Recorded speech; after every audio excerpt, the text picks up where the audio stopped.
Bonjour.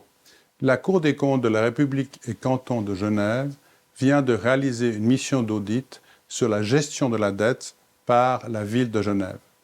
Elle a émis à cette occasion 5 recommandations qui ont toutes été acceptées par la ville de Genève.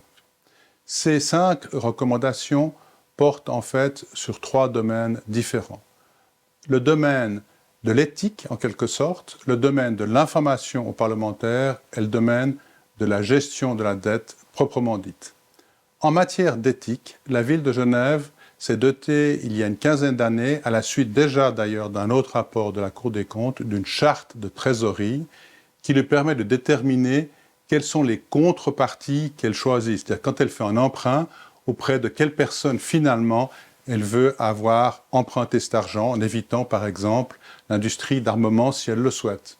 Eh bien, ce que nous recommandons à la ville de Genève, c'est de ne pas se contenter de cette charte qui a 15 ans, mais de l'actualiser, par exemple, une fois par mandature, mais ça veut dire tous les 5 ans. En ce qui concerne l'information, nous avons constaté que beaucoup d'informations étaient à disposition des parlementaires, des élus au Parlement municipal, mais que ceux-ci avaient de la peine à en faire la synthèse. En fait, ils ont de la peine à comprendre cette masse d'informations.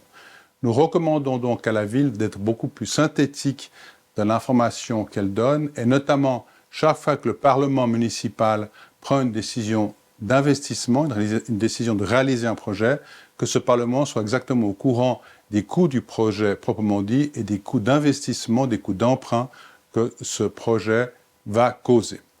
Enfin, le dernier sujet sur lequel nous sommes exprimés est celui de la gestion de la dette proprement dite.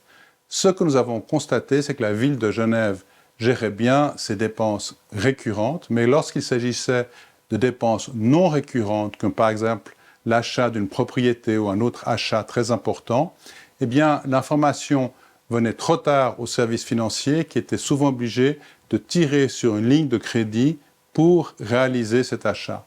Or, les lignes de crédit coûtent plus cher que les emprunts ordinaires, donc il faut qu'au sein même de l'administration, l'information circule mieux afin de réduire au mieux les coûts de la dette. En conclusion, et comme le montre ce graphique, nous pouvons dire que la dette de la ville de Genève, qui se monte bon an mal an à 1,5 milliard, est bien gérée, mais qu'il convient toutefois, puisque les taux d'intérêt remontent, de s'assurer qu'elle emprunte toujours au meilleur taux.